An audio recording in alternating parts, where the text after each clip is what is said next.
Bonjour à toutes et à tous, bienvenue sur Setport, Setcom TV. On est ravis d'accueillir un invité prestigieux pour ce 50e magazine depuis le mois de juillet. Vous êtes de plus en plus nombreux à nous suivre, donc on vous en remercie. Et notre invité aujourd'hui, c'est Monsieur Valentin Porte. Bonjour Valentin. Bonjour à tous. Alors pour ceux qui sont sur une autre planète, en tout cas pas celle du handball et qui ne suivent pas, je vais quand même refaire un petit peu la pige, comme on dit, pour te présenter. Tu es ailier droit ou arrière droit, suivant les coachs et comment on te positionne. Tu joues actuellement à l'un des meilleurs clubs français qui est le Montpellier Handball. Ton palmarès, il est grand et j'ai eu du coup imprimer tout ça sur mes petites fiches. Donc tu es champion du monde en 2014 et 2015, médaille d'argent au JO au Brésil 2016, champion du monde également en 2017 en France, on s'en rappelle bien sûr tous, médaille de bronze au championnat d'Europe en 2018, médaille de bronze au championnat du monde en 2019, et puis récemment vous avez fini quatrième avec l'équipe de France. Je rappelle également que tu as été élu meilleur arrière droit au JO en 2016, et que tu es également chevalier de l'ordre du mérite national. Ce sont de beaux titres, hein. Je me suis pas trompé, Valentin? Si, juste un petit accro sur 2014, c'est champion d'Europe et pas champion du monde. Excuse-moi, alors, du coup, Il n'y sur a les pas de souci. marqué là, tu vois, c'est comme quoi je vais envoyer un petit message à Wikipédia pour rattraper tout ça. Puis, en club, tu es également vainqueur de la Ligue des Champions, bien sûr, avec Montpellier. On s'en rappelle tous. Et deuxième de 2018 et 2019 avec Montpellier au classement, c'est ça? Je ne me trompe pas C'est là-dessus, hein. ça c'est bon. Ça, c'est tout bon. Bon, voilà, on démarre bien. Valentin, merci d'avoir accepté cette invitation, d'être là aujourd'hui. On va parler forcément un petit peu de toi. Comment vas-tu dans cette période un petit peu compliquée et stratosphérique pour le monde du sport, l'enchaînement des compétitions, hein, parce qu'on, bien sûr, on a essayé de t'avoir et on est ravis d'être avec toi aujourd'hui, mais ça enchaîne. Le championnat samedi avec un superbe but pour une belle victoire à Saint-Raphaël sur le buzzer. Vous avez enchaîné Magdebourg derrière pour le championnat d'Europe. Ça s'enchaîne beaucoup. Comment tu vis ça dans des salles à huis clos, dans des compétitions que tu vis habituellement, mais autrement, dirons-nous? Ça s'enchaîne, oui, ça s'enchaîne. Après, l'enchaînement, il a toujours été là depuis quelques années, hein. Depuis que je suis à Montpellier, ça s'enchaîne depuis à 2 matchs par semaine, 2 matchs par semaine. Donc après, voilà, ce qui est différent en ce moment, c'est que on est à huis clos. Ça veut dire que parfois, quand on a un petit coup de fatigue, un petit coup de moins bien, ce qui s'est passé peut-être contre Magdebourg, bah, on peut pas se reposer sur nos supporters. Mais bon, ça après, c'est pareil pour tout le monde, hein. Il faut se faire à l'idée, même si c'est compliqué. Après, voilà, il y a toujours un petit peu de fatigue. C'est vrai que la saison est longue, les matchs s'enchaînent. Mais voilà, on a l'habitude de ça, hein. C'est notre boulot. Il faut faire abstraction de ça et aller Tu de te sens l'avant. tu te sens quand même privilégié de pouvoir continuer justement à faire ton boulot, comme tu dis, à pouvoir jouer et pas être comme les clubs amateurs qui ne peuvent pas jouer en ce moment, par exemple.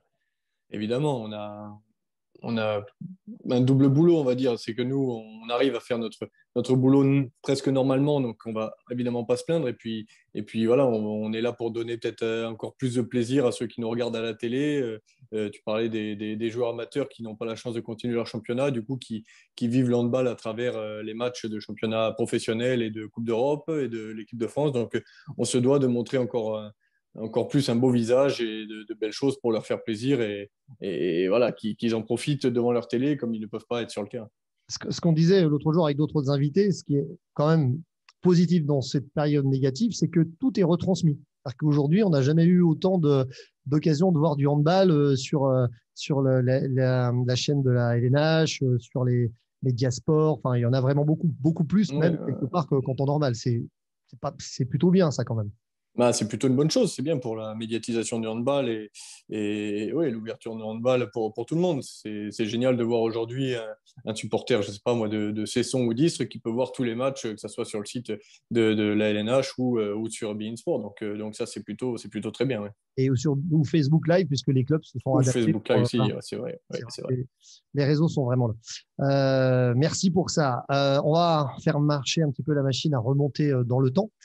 Si tu veux bien, on va faire un Remember Valentin Porte où tout a commencé du côté de Toury, je crois. Et tu étais peut-être prédestiné au départ à faire du hockey sur gazon où papa est un ancien international. On lui fait un petit coucou par là. Ou au tennis où il paraît que tu étais plutôt très, très bon. Si tu veux bien revenir sur ce début, cette période jusqu'à ton arrivée à Montpellier. Bah, la période hockey sur gazon, ouais, c'est vrai que moi je suis tombé dans le sport de haut niveau quand quand j'étais tout petit, mais comme tu l'as dit, c'est le hockey sur gazon, donc c'est différent du handball, mais c'était plutôt dans ma période parisienne, parce que je suis né en région parisienne, et mon père y jouait, et c'est à l'âge de, quand j'ai eu 5 ans qu'on a déménagé à Toury, et c'est là que j'ai découvert le handball, donc à Toury, parce que mon père voulait que ses enfants, donc mes deux petites sœurs et moi, nous fassions un sport collectif et un sport individuel. C'était important pour lui, le Non. sport, et d'allier et le collectif et l'individuel. Et je pense qu'il avait raison, parce que ça nous forge différents caractères. Et bah, du coup, on a tous choisi le handball et, comme tu l'as dit, le tennis à côté. Ben, voilà, après, hein, comme tous les gamins qui sont sportifs et, on va dire, surexcités, je m'éclatais dans tous ces sports. Et j'ai continué à Toury avec ma bande de potes, jusqu'à rentrer au sport-études. J'ai Pour les pris sports de quelques Chartres, étapes, donc hein. c'est ça. Sport-études de Chartres, évidemment. Je suis rentré à l'âge, à ma rentrée en seconde, et j'ai fait 3 ans au pôle de Chartres. C'est là où j'ai vraiment. Alors, pour revenir c'est que j'ai commencé gardien de but quand même. Là, j'ai sauté Oui, oui. quelques étapes. Mais ouais, Ah non, mais il n'y a quand pas de souci. j'ai. Mais ça, je te laisse Quand y arriver. C'est pour ça que je voulais te tendre la perche. ouais, Comment on ouais. passe de gardien de but à revenir sur Non, le champ? pour faire le lien, c'est que j'ai commencé gardien de but parce que quand je suis arrivé avec tous mes nouveaux copains qui jouaient déjà au handball, ben, il manquait un gardien, on va dire. Ils m'ont mis dans le but en disant bah, vas-y, essaye. Et ben, moi, je me régalais. Du coup, j'ai continué avec ce petit groupe de copains de catégorie et catégorie. On montait comme ça et je suis resté au but jusqu'à l'âge de 13 ans, je crois, où là, on m'a gentiment dit que j'étais pas très grand et gaucher. Donc, D'accord. pas très grand gaucher, ça serait mieux que tu ailles sur le terrain, en gros, quoi. D'accord. Et donc là, la difficulté, c'est quand on sort du but à 13 ans et que tes potes ont commencé à jouer en handball à l'âge de 6 ans, bah, tout ce Bien sûr. qu'ils ont appris depuis l'âge de 6 ans, bah, toi, tu dois l'apprendre à 13 ans. Parce que Ah, gardien de but, euh, ça ne m'aidait pas à tirer à l'aile ou arrière ou jouer au handball, quoi. c'est clair. Et c'était compliqué, hein, pour rien vous cacher, j'étais vraiment très mauvais. Euh, mais bon, après, je progressais quand même petit à petit à force de jouer. Et j'ai été pris au sport-études. Bon, j'ai clairement été pris au sport-études parce que j'étais gaucher, hein, parce qu'encore une fois, je le répète, j'étais loin d'être bon. Et pour en avoir discuté avec Fred Salmon, mon entraîneur de l'époque, il m'a confirmé que c'était parce que j'étais gaucher et que, bah voilà, Ouais, il a senti quand même un peu, connaissant Fred, hein, d'ailleurs je le salue, puisque c'est grâce à lui que Ouais, tu es là. Il a senti qu'il y avait un petit potentiel et puis il aime bien forger les grands joueurs. Donc du coup, il a dit on va travailler. ouais, sûrement, il dira ça peut-être, mais moi j'ai l'info comme quoi il avait quand même pas misé un centime sur moi à l'époque. Bah, c'est bien, comme ça se Mais, rattrape mais avec. ouais, c'est bien. Et je lui ai dit, tu aurais gagné beaucoup d'argent peut-être. Et, mais voilà, et cette première année de sport-études, c'est là où j'ai énormément progressé parce que le sport-études, pour ceux qui ne savent pas, c'est pratiquement des entraînements professionnels, c'est entraînement tous les jours, quoi. Bien sûr, bien sûr. Quand on est motivé à l'écoute de ces entraîneurs avec des entraîneurs de qualité, ben, on progresse rapidement. Et moi, j'ai progressé très vite. Comme quoi, il faut y croire Et, quand même aussi, à quelque part, hein. C'est ah, un mais il faut, message. ça, c'est la base, hein. Si on n'y croit pas, au fond de nous, si on n'y croit pas, on n'y arrivera déjà pas. Et une Parce que fois qu'on y croit mine de et rien, que. aujourd'hui, les sports-études sont là. Le baby hand, voilà. Moi, j'ai démarré au handball à l'âge de 12 ans. J'avais jamais touché un ballon avant. Aujourd'hui, les enfants démarrent beaucoup plus tôt, donc ils ont une formation Hmm. quand même là. Là, comme tu expliques, tu as démarré à 13 ans, donc forcément, il y a un bagage handballistique qui n'était pas là au départ. Il faut le rattraper, donc c'est pas évident. Donc si en plus on croit pas trop en soi, c'est un peu dur pour arriver à la fin. Ouais, bien sûr. Et puis moi, il y avait aussi ce côté un peu orgueil, me disant j'ai tellement de retard sur les autres, j'aime pas Il y ça, avait j'aime pas être dernier, j'aime pas être mauvais, j'aime pas perdre. Donc, je voulais absolument rattraper mon retard pour faire bonne figure et progresser et pas être le dernier de la classe, quoi. Donc, voilà. Et ensuite, après ces 3 ans, j'ai Donc quelques tu centres de jouais à formation. l'époque à Mainvilliers-Chartres, c'est ça également? Alors, j'ai ma première année de pôle, je jouais encore à Toury en moins 18 régional. D'accord, Et c'est ma deuxième année de pôle, j'ai signé à Chartres. Et d'accord. au début, c'est vrai, quand j'ai eu rendez-vous avec Philippe Besson, à l'époque président de Chartres, on s'était mis OK pour que je m'entraîne avec la une qui était en National 2, et mais que je D'accord, joue en pré-national, parce que c'est d'accord, vrai que en je venais réserve. de en moins de 18 régions, j'allais jouer en réserve, et moi, ça m'allait très bien. Oui, Et oui. j'ai fait 95% de la saison avec la National 2 cette année, quoi. D'accord. Donc, plutôt- Donc, donc tant mieux, j'étais content et c'était très bien. Et on est monté en N1, et j'ai fait ma dernière année de pôle en N1 à Montpellier, à Mainvilliers, Chartres. Et après, Euh, c'était part sur Toulouse. Mais Toulouse. Ouais.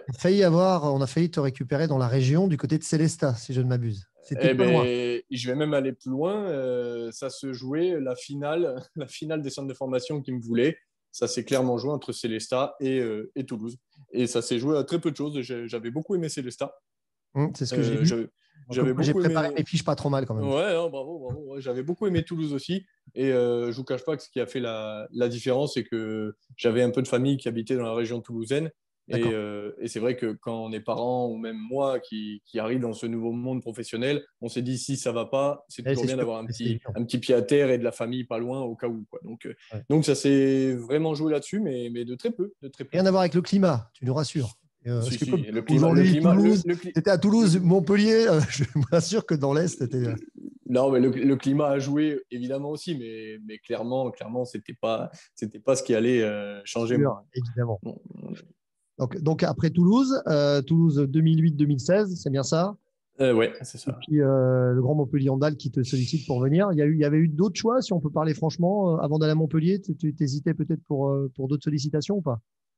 Ouais, oui, j'avais eu quelques autres sollicitations.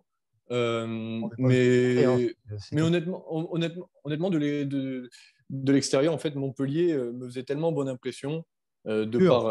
par l'histoire, mais de par ce que l'équipe dégageait, ce qu'elle a toujours dégagé, même quand elle a été en difficulté après l'affaire des paris et tout, elle dégageait quand même de la force, de la cohésion. Et j'adorais ça.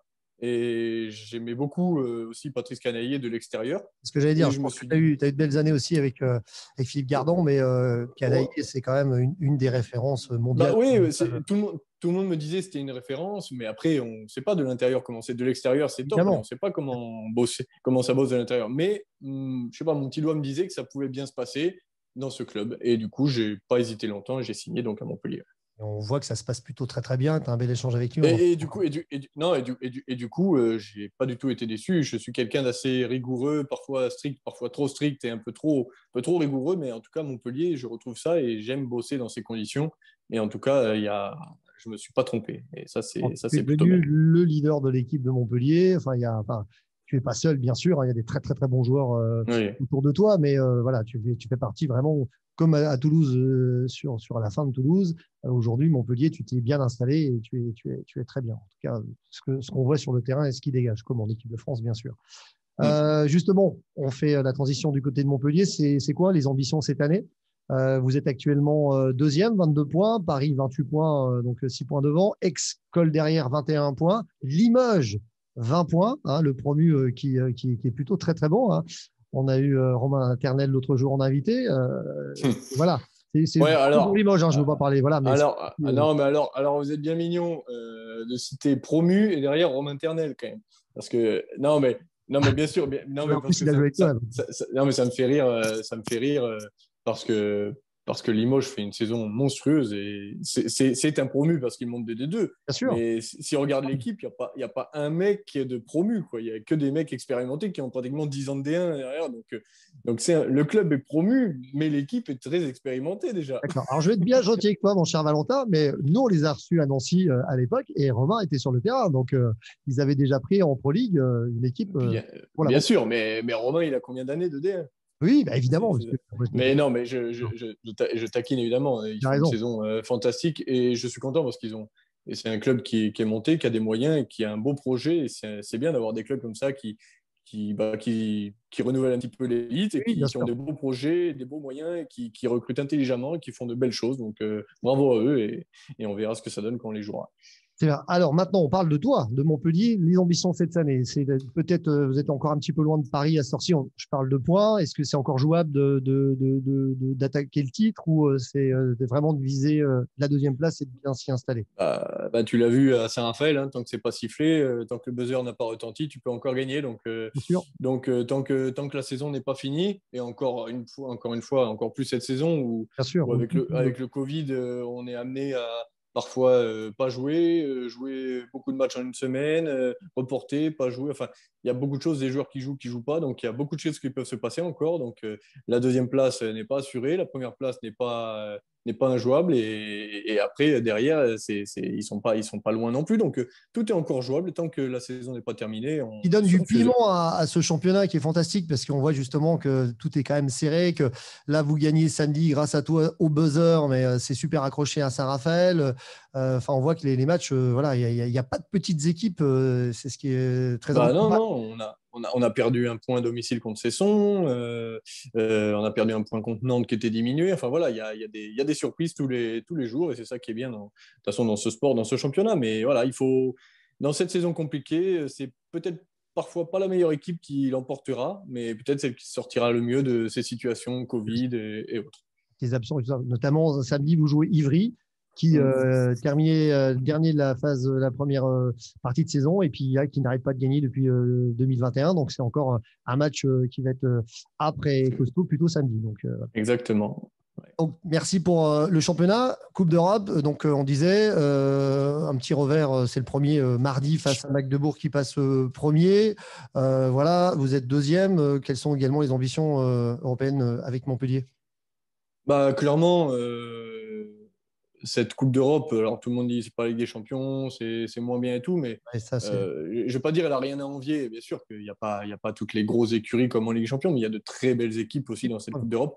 Elle sera très compliquée à aller chercher, mais l'objectif est clairement la gagne. Alors, ouais, pour revenir sur ce match d'avant-hier, c'est une grosse déception parce qu'on clairement, on a le match en main, on vous se êtes à plus 3 par décarcasse. moment, je crois. Ouais, on a plus 3, on a des ballons pour rester à plus 3, plus 4. Ils ont la tête sous l'eau, et franchement, on leur donne le match. Donc ça, c'est vraiment décevant, et surtout, ça ne nous ressemble pas forcément quoi, de donner un match comme ça aussi facilement chez nous. Patrice Canaillé disait qu'il a fait un peu tourner pour faire souffler un peu, parce que comme ça joue Bah, beaucoup et que peut-être que ceux bah qui oui, oui, sont non, mais bah, il a fait tourner enfin, sur le banc, les joueurs qui normal, rentrent, ils ont un sont peu là. d'expérience, c'est normal de Bien faire sûr. tourner. Je veux dire, on a joué il y a 48 heures, là, on a fait le taf, on est à plus 3, il faut leur donner un petit coup derrière la tête pour finir le match. Ils décident de faire tourner, on a un match dans 48 heures, mais ils ne s'attendaient Logique. pas à ce qu'en 5 minutes, on peine un 6-0. Ah oui, bien sûr.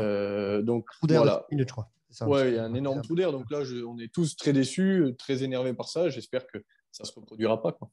D'accord. Prochaines échéances européennes, j'ai parlé sur le site. Vous rejouez qui après? Alors là, nous allons au Beşiktaş Istanbul D'accord, mardi prochain. Ouais. d'accord. Joli voyage, donc c'est bien. Ouais, ça va être sympa. Sympa. On revient également sur l'équipe de France, si tu veux bien, pour un petit Mm. bilan du mondial. On était tous derrière. Alors, comme j'aime à dire souvent, on est passionné de handball et on a plaisir, bien sûr, et on a beaucoup de privilèges de pouvoir parler avec toi. Moi, l'équipe de France, c'est pour moi toujours la meilleure équipe du monde. Évidemment, on y croit toujours. On a quand même, pour moi, les meilleurs joueurs du monde. Après, il faut toujours que les mayonnaises prennent dans tous les clubs. Et c'est ça le collectif. On est à la fois content quand même de votre parcours et un petit peu amer en se disant on aurait bien voulu encore aller jusqu'à la finale. Mais quand on revient un petit peu en arrière, ce qu'il ne faut pas oublier aussi des fois d'où on vient, après les 2 matchs contre la Serbie, on s'est dit ça va être très compliqué pour notre équipe. Quelle est ton analyse? Tu as échangé sur les plateaux de Bing à l'issue des derniers matchs. Comment tu vois ça de ton côté et surtout ce qui arrive en échéance du TQO prochainement? Ah, t'as très très bien résumé la situation. J'ai le même état d'esprit que toi et ouais, le même point de vue. Après la Serbie, je donnais pas forcément cher de notre peau. Après les 2 matchs de la Serbie, hein, un match nul, une défaite. Et puis surtout en étant bien dominé, surtout avec la Norvège qui arrivait. Et là, mine de rien, on a quand même enchaîné 7 victoires consécutives. Ah oui? Il y a peu d'équipes dans ce mondial qui a su le faire. Un très gros match contre le Bah, ça, Portugal où là on s'est dit non, non, et puis surtout, enfin voilà, nous, on a quand même un parcours, j'ai envie de dire, très compliqué par rapport au Danemark qui a pu faire tourner contre des équipes un peu moins fortes.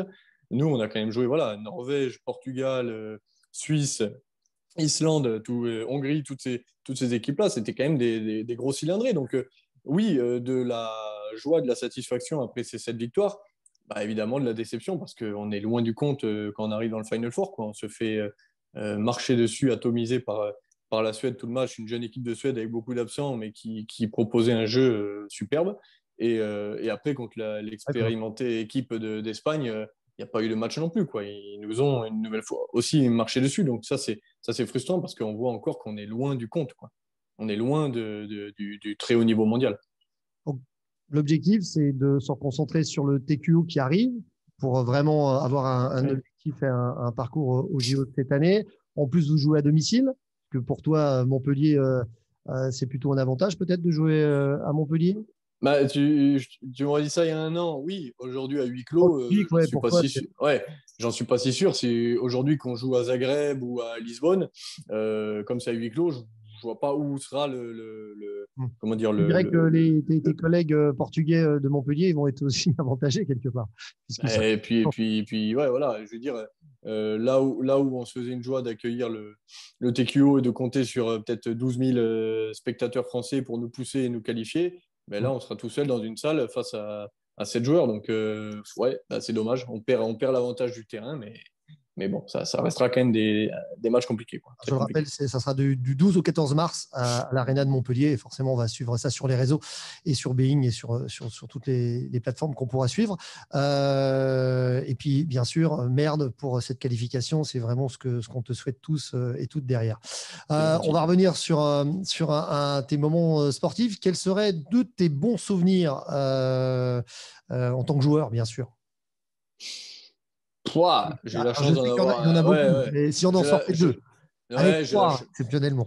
Non, je vais en sortir deux. Je vais en sortir un en équipe de France, un en club. En équipe de France, il y en a beaucoup, mais je vais dire que c'est quand même tout le mondial 2017 en France.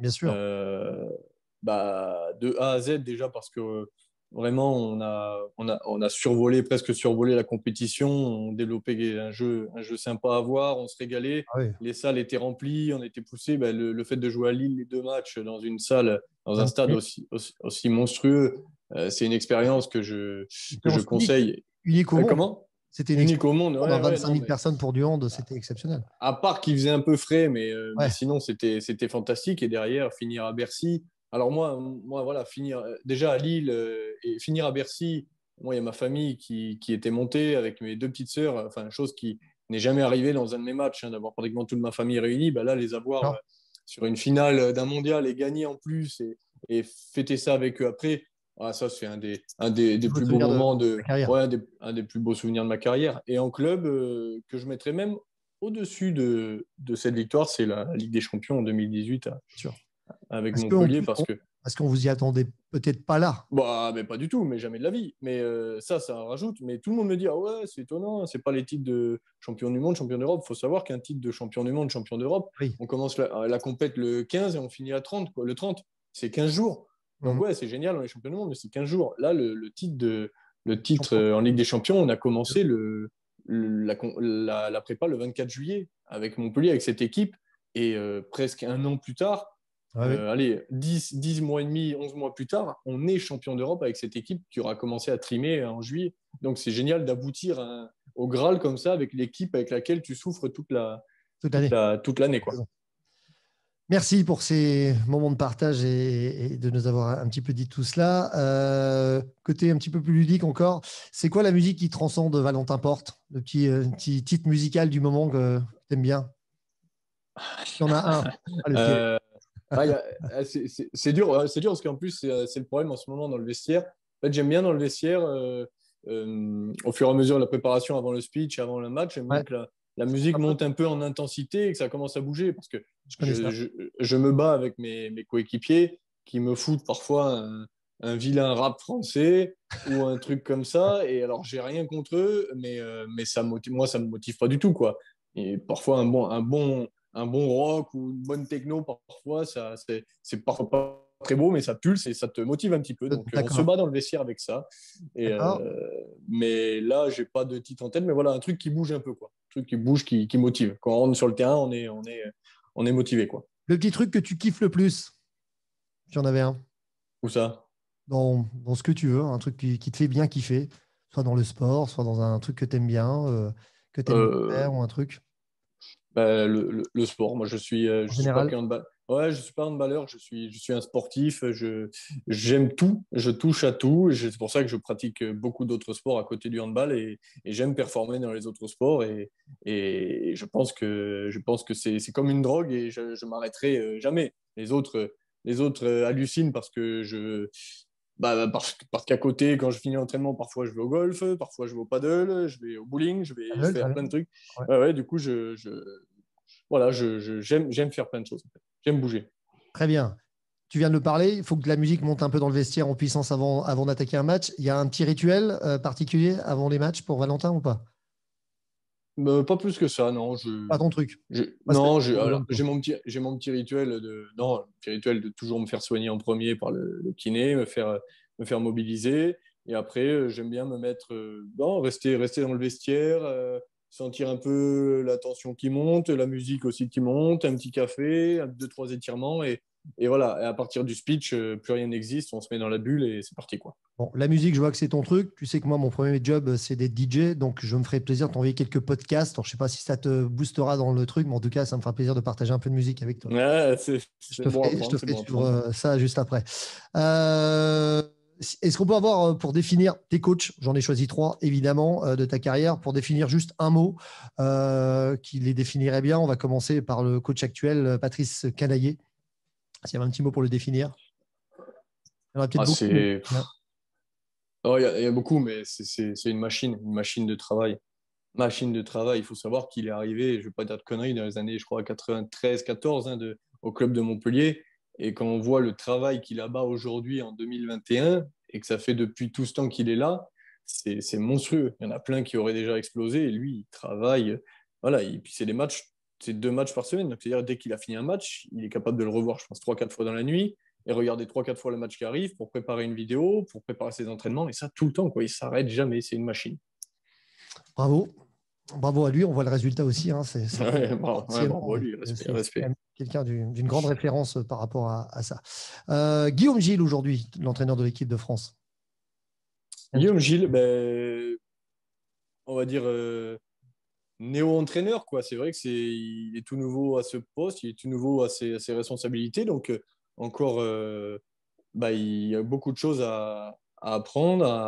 Voilà, ouais, non, c'est nouveau, je peux pas trop juger. C'est vrai que c'est quelqu'un qui vient ouais. d'arriver, donc Il il faut était encore qu'il se forcément fasse. déjà bien Non, avant, donc peut-être que. ouais, ouais, bah ouais, je le connaissais bien. Non, mais voilà, c'est quelqu'un de très humain, qui a soif d'apprendre, qui a envie d'apprendre et qui va vite apprendre, j'en suis persuadé.